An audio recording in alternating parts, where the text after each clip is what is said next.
यार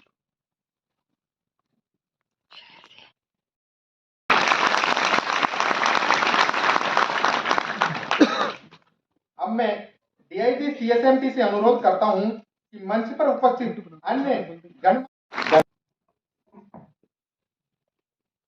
आज के इस शुभ अवसर पर केंद्रीय नागरिक उड्डयन मंत्री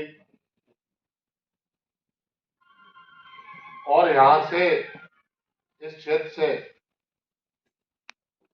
वर्षों पुराना कहना चाहिए या हमारे महाराज साहब के परिवार की वजह से आज हम को जो स्थान प्राप्त हुआ है महाराज साहब, ये सिंधिया वंशज के द्वारा प्रदान किया गया है। इसलिए मैं उनका ग्वालियर ग्रामीण की तरफ से बहुत बहुत स्वागत करता हूँ।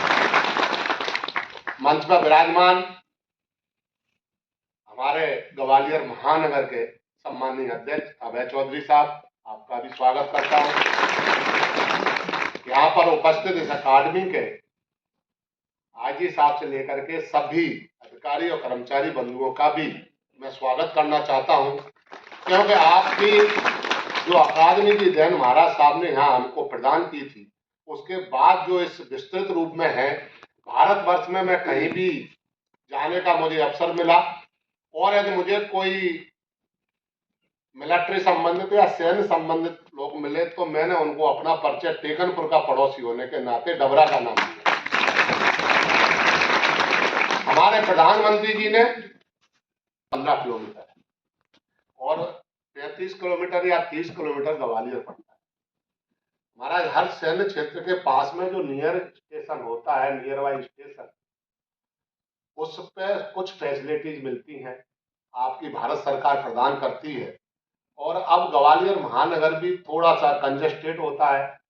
वैसे तो आपके आशीर्वाद से इतना भव्य स्टेशन हमको मिलने जा रहा है कि मेरी मांग शायद यहाँ कुछ अधिकारियों को ऐसा लगेगा कि महानगर से आप डबरा में क्यों ले जा रहे हैं, लेकिन जिस दृष्टि से रेलवे स्टेशन के पास में सैन्य क्षेत्र में रेलवे को स्टॉपेज दिए जाते हैं महाराज, वो कोई इमरजेंसी, कोई देश पे विपत्ति, ऐसे तो आपके नेतृत्व में, मोदी जी के नेतृत्व में हमारा देश इस सच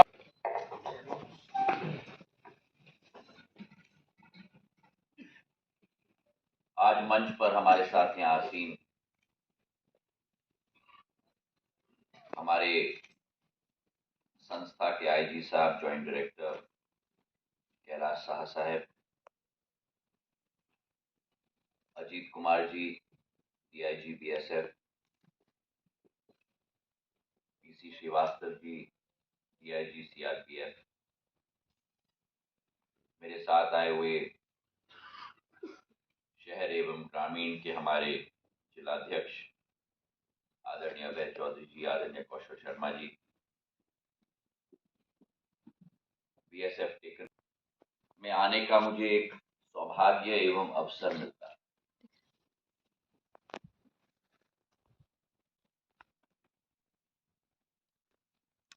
इस संस्था में मैं बाल अवस्था से आता रहा।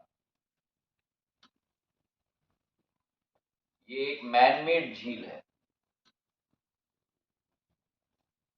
और जिस इमारत में बीएसएफ की हेडक्वार्टर्स है, वो वो इमारत एक जहाज के रूप में बनाई गई। इमारत के मध्य में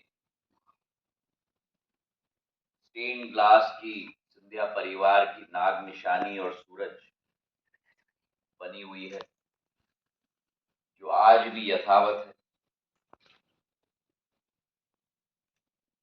और मैं जॉइंट डायरेक्टर साहब को कहना चाहता हूं कि 8 साल की उम्र से मैं सदैव टेकनपुर आता था। आपकी रेंज पर बहुत सारी LMG, MMG की फायरिंग मैंने की है।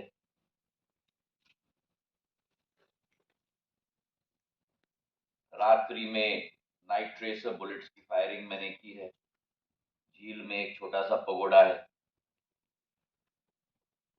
वहां से भी फायरिंग की है। और मेरे जवानों के साथ हर बार जब यहाँ आने का अवसर मिला है,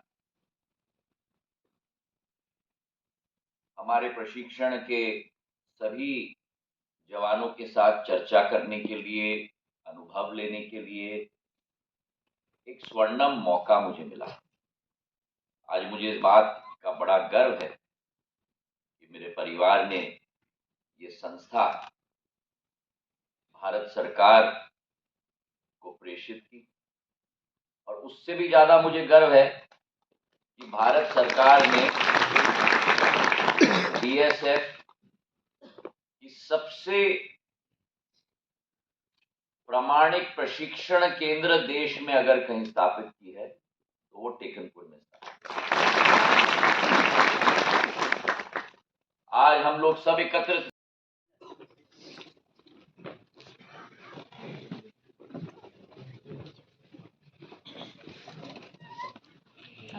आप लोगों से और कुछ भी बहुत बात करना चाहता था मैं, पर समय की सीमा थी तो मैंने रोक दिया।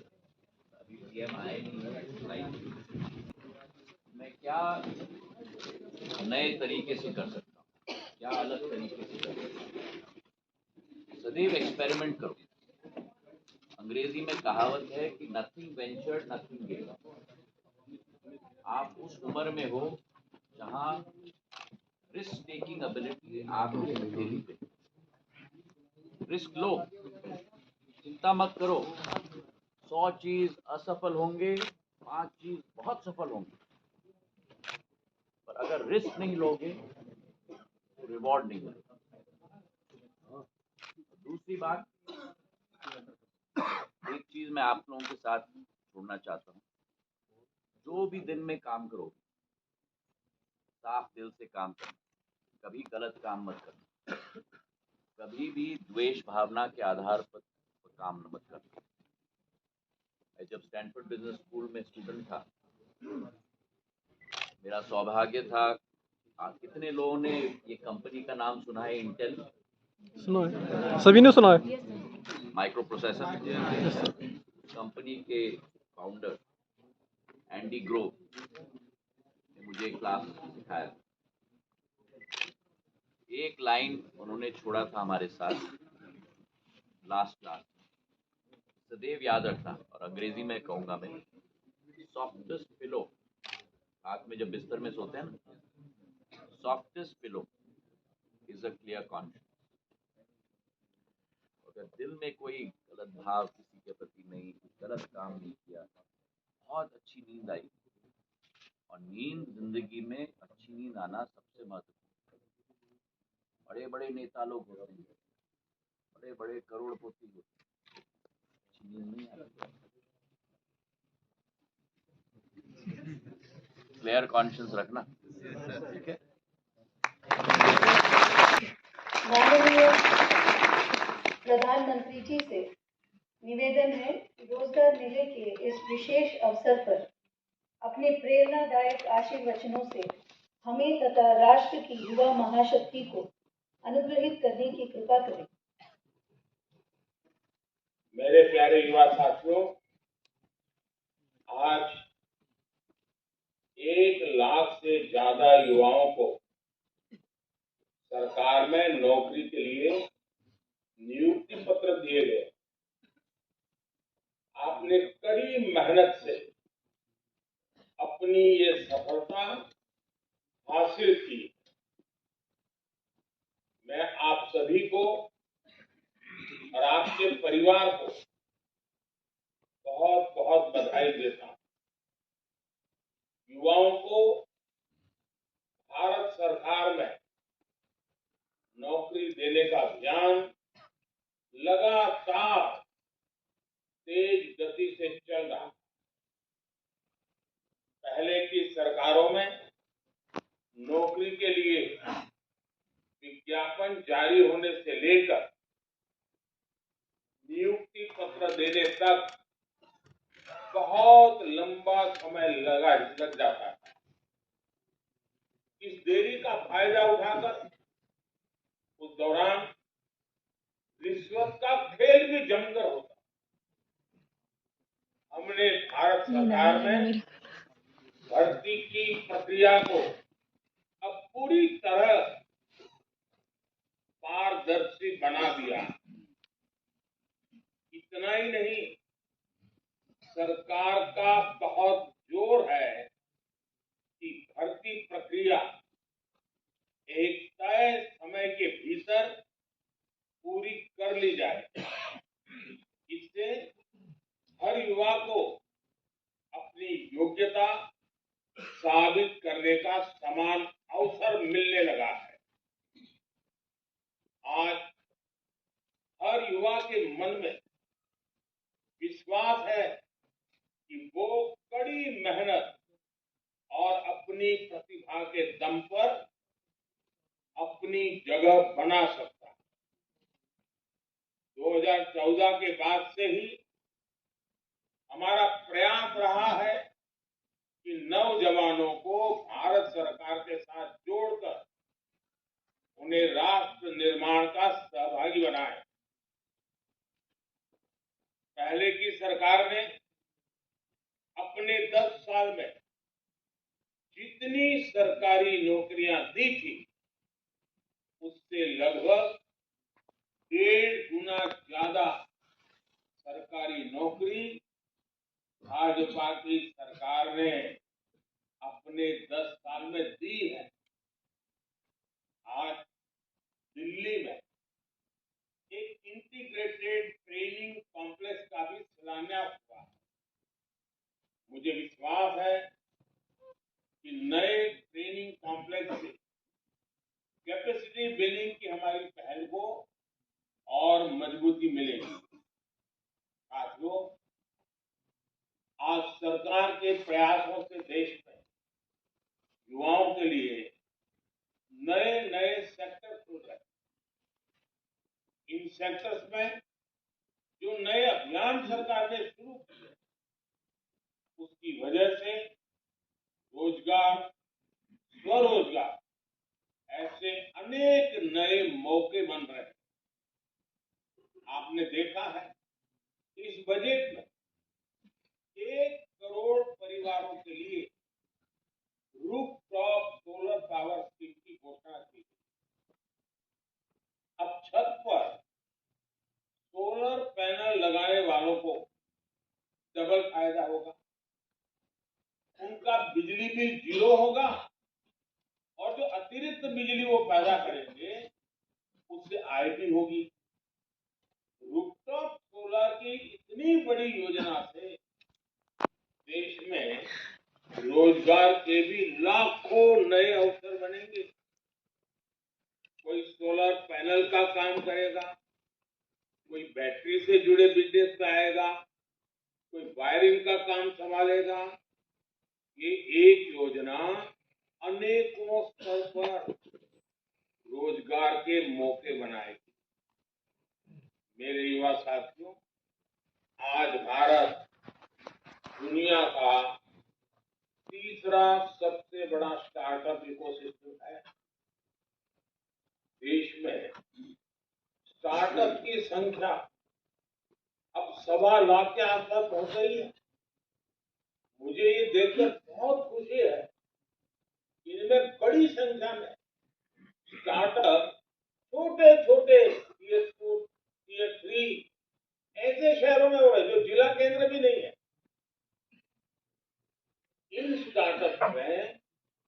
युवाओं के लिए लाखों रोजगार बन रहे हैं। इस बार के बजट में स्टार्टअप को मिलने वाली टैक्स छूट को आगे बढ़ाने का भी ऐलान किया गया। इसका बड़ा लाभ हमारे युवाओं को मिलेगा। बजट में रिसर्च और इनोवेशन पर 1,00,000 करोड़ रुपए का नया फंड बनाने की घोषणा की गई। साथियों, आज इस रोजगार मेले के द्वारा भारतीय रेलवे में भी नियुक्तियां हो रही है। जब भी कहीं लोगों को परिवार के साथ लंबी यात्रा पर जाना होता है तो भारतीय रेल आज भी सामान्य परिवार की पहली पसंद होती है। भारतीय रेलवे आज एक बहुत बड़े ट्रांसफॉर्मेशन के दौर से गुजर रही है।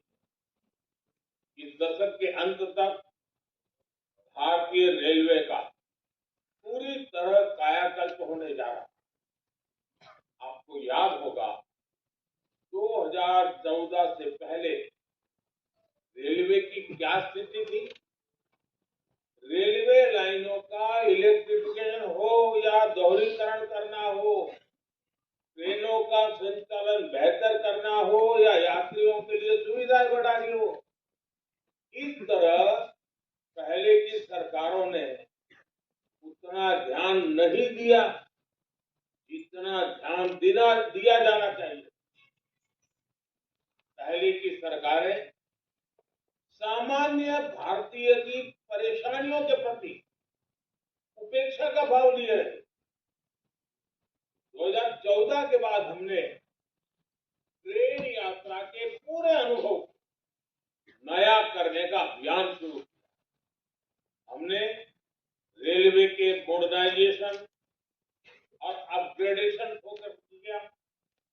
इस बार आपने बजट में भी देखा होगा, सरकार ने ऐलान किया है कि वंदे भारत एक्सप्रेस जैसी 40,000 आधुनिक बोगियां तैयार कर उन्हें सामान्य ट्रेनों में जोड़ा जाए।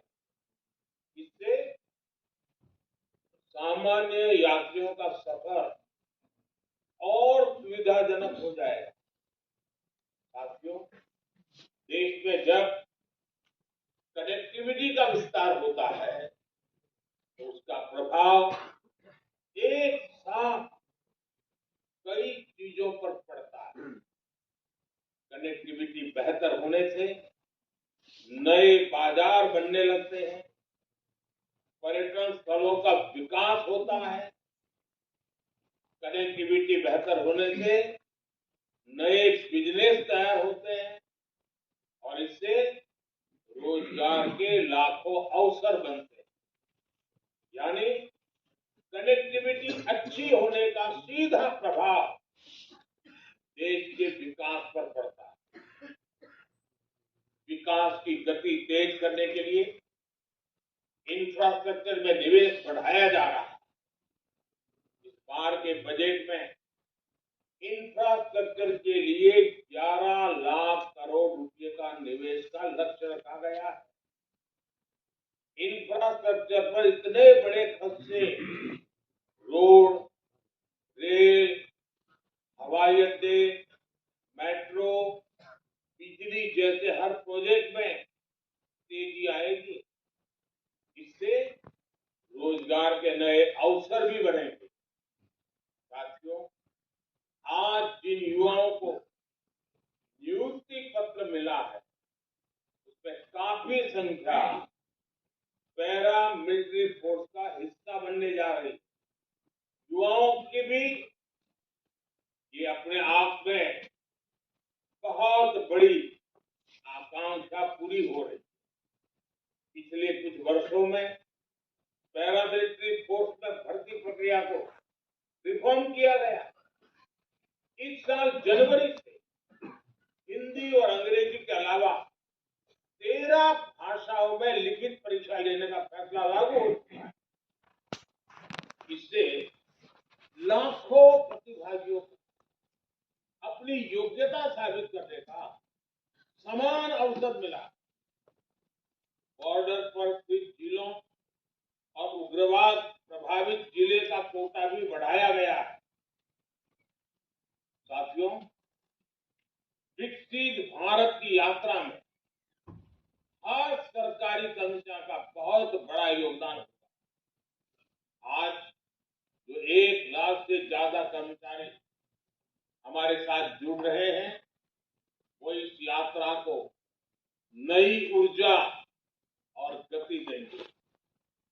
आप चाहे जिस विभाग में रहे, ये याद रखें कि आपका हर दिन राष्ट्र निर्माण के लिए समर्पित हो। आप सभी सरकारी कर्मचारियों की कैपेसिटी बिल्डिंग के लिए भारत सरकार ने कर्मयोगी भारत पोर्टल भी लॉन्च किया है। इस पोर्टल पर विभिन्न विषयों से जुड़े 800 से ज्यादा कोर्स उपलब्ध है। अब तक इस पोर्टल से 30 लाख से ज्यादा यूजर जुड़ चुके हैं। आप सब भी इस पोर्टल का पूरा फायदा उठाएं और अपने स्किल्स का विस्तार करें। मैं एक बार फिर आप सभी को नियुक्ति पत्र पाने की, आपके उज्जवल भविष्य की, आप कैरियर के हर पड़ाव में देश को कुछ न कुछ देकर के आगे बढ़े। देश को आगे बढ़ाने में अपना योगदान देकर खुद को आगे बढ़ाएं। मेरी आपको बहुत बहुत शुभकामनाएं हैं। आपके परिवारजनों को भी अनेक अनेक शुभकामनाएं हैं। बहुत बहुत धन्यवाद।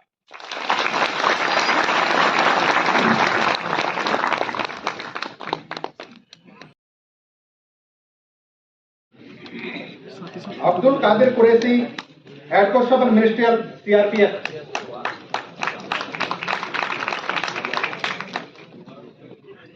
भावना Dangi, constable Delhi police.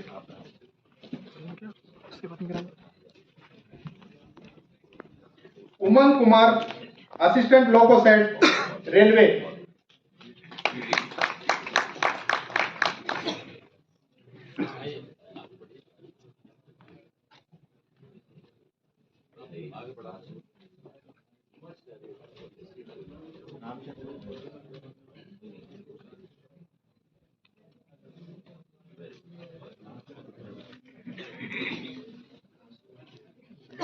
Umang Kumar, assistant loco सेट, railway. Swati Arya, constable Delhi police. Prashant Kumar, assistant TLNSC, railway. इसी सीक्वेंस में चल रहा है अपने